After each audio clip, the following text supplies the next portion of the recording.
అంటూ పుట్టినట్టు నా కొరకు ఆ చూపి అందలేదు ఇంతవరకు వచ్చింది గాని ఈడు ఒంటి వరకు వేధించలేదు నన్ను జంట కొరకు చూశాక ఒక్కసారి ఇంత వెలుగు నా వంక రాను అంది కంటి కొడుకు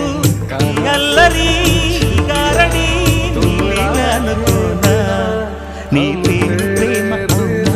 ఇవాడే